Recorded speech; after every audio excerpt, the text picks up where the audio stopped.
नमस्कार दोस्तों, आज की इस क्लास में हम लोग बात करेंगे दिल्ली सल्तनत के खिलजी वंश के बारे में।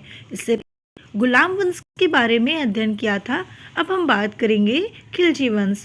खिलजी वंश क्या है, इसके संस्थापक किसने किया था, इसमें कौन कौन से शासक थे और कौन कौन सा कार्य हुआ, सारी चीज़ें हम लोग बात करेंगे। खिलजी वंश में हम लोगों ने पार्ट 2 बात कर लिया था, जिसमें हम लोग बहुत सारी चीज़ें पढ़े थे।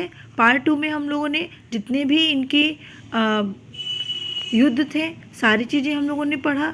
गुजरात विजय, रणथंभौर विजय, चित्तौड़ विजय, मालवा विजय, दक्षिण भारत अभियान भी पढ़ा। तो ये सारी चीज़ें हम लोगों ने फर्स्ट क्लास में ही डिस्कशन किया था। अब हम लोग इसमें जो बात करेंगे आगे खिलजी वंश के ही बारे में बात करेंगे, लेकिन खिलजी वंश में हम लोग बात करेंगे खिलजी की बाजार नियंत्रण नीति के बारे में। जो स्टूडेंट इससे पहले की वीडियो नहीं देखे उस वीडियो को ज़रूर देखिएगा, तभी आपको सेकंड वीडियो समझ में आएगी। तो पार्ट 1 में हम लोगों ने जो डिस्कशन किया था वो मैंने आपको बता दिया कि खिलजी वंश से जितने भी स्टार्टिंग थे सारा चीज़ें हम लोगों ने बताया आपको, अलाउद्दीन खिलजी के बारे में। उसके बाद भी पूरी चीज़ें आपको मैंने बताई है। अब हम लोग जो बात करेंगे वो किसके बारे में बात करेंगे, तो खिलजी वंश के खिलजी की बाजार नियंत्रण नीति के बारे में, कि उनके बाजार नियंत्रण नीति में क्या हुआ और यहाँ से कैसे क्वेश्चंस आपके पूछे जाते हैं। तो बने रहिए हमारे साथ वीडियो के अंत तक, और ऐसी वीडियो देखने के लिए चैनल को सब्सक्राइब करके रखें। नेक्स्ट में हम लोग आगे बात करेंगे जो वो आपका रहेगा तुगलक वंश। ठीक है, तो चलिए सबसे पहले हम यहाँ पर आप सभी से एक बात बताना चाहेंगे कि आपने अभी तक चैनल को सब्सक्राइब नहीं किया तो चैनल को सब्सक्राइब ज़रूर कर दीजिए, क्योंकि ये आपके लिए काफ़ी इम्पोर्टेंट चैनल है। ये स्पेशलिस्ट हिस्ट्री के चैनल है जो महत्वपूर्ण है।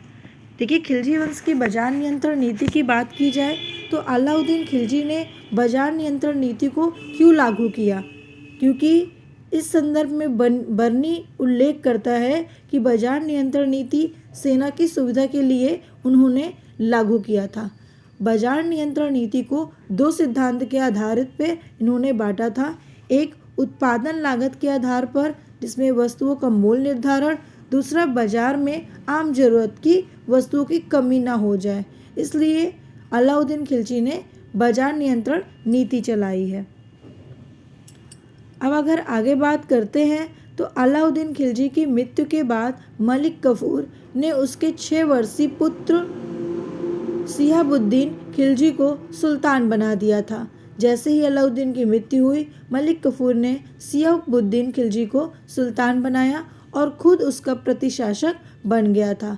लगभग 35 दिन के शासन के बाद अलाउद्दीन खिलजी के तीसरे बेटे जो मुबारक शाह खिलजी है, उन मुबारक शाह खिलजी ने मलिक कफूर की हत्या कर दी थी और वहीं पर सिहाबुद्दीन को बंदी बनाकर उसकी हत्या करा दी और खुद शासक बन गया था। तो यहाँ पे सिहाबुद्दीन खिलजी का नाम नहीं आता कि वो शासक बने हैं। ठीक है, आपको याद रखना है अलाउद्दीन खिलजी के बाद जो बने मुबारक शाह खिलजी ही बने हैं, और मुबारक शाह खिलजी मलिक कफूर की भी हत्या कर दी थी। ठीक है, और उन्हें बंदी बना दिया था। साथ ही साथ अपने छोटे भाई को भी, जिसका नाम सिहाबुद्दीन खिलजी था, उनको भी बंदी बनाकर हत्या करवा दिया था। अब हम बात करते हैं यहाँ पर मुबारक शाह खिलजी के बारे में। मुबारक शाह खिलजी के बारे में बात करें तो इनने खलीफा के पद को मान्यता नहीं दी और स्वयं को खलीफा घोषित कर दिया था। इसका मानसिक संतुलन सही नहीं था।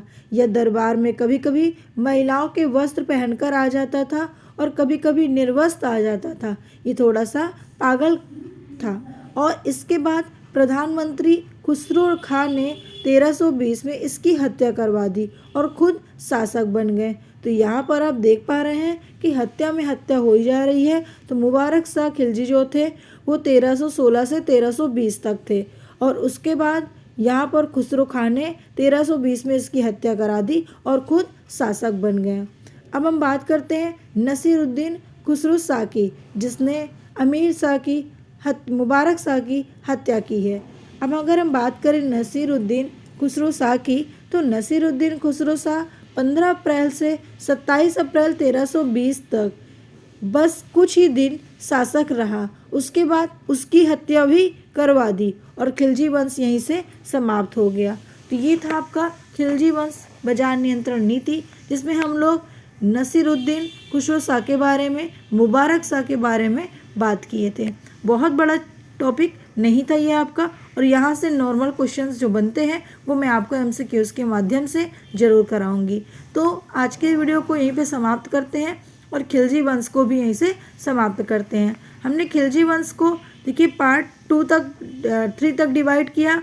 पार्ट 2 में आप लोगों ने देखा कि पूरा आप लोगों ने अलाउद्दीन खिलजी के बारे में पढ़ा, और पार्ट 1 में हम लोगों ने जितने भी विद्रोह थे जलाउद्दीन खिलजी पूरा आपको विस्तार से बताया था। तो यहाँ पर 5 शासक थे, जलाउद्दीन, अलाउद्दीन, शिहाबुद्दीन, कुतुबुद्दीन और नसीरुद्दीन। ठीक है, इतने लोगों के बारे में आपने पढ़ा। तो इस वीडियो को ज़रूर देखिएगा और इससे पहले की क्लास को भी एक बार ज़रूर रिमाइंड करिएगा।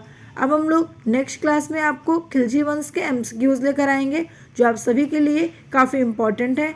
आप किसी भी एग्ज़ाम की तैयारी कर रहे हैं, सभी एग्ज़ाम के लिए ये वीडियो आपके लिए यूजफुल है। इस वीडियो को देखना मत भूलिएगा।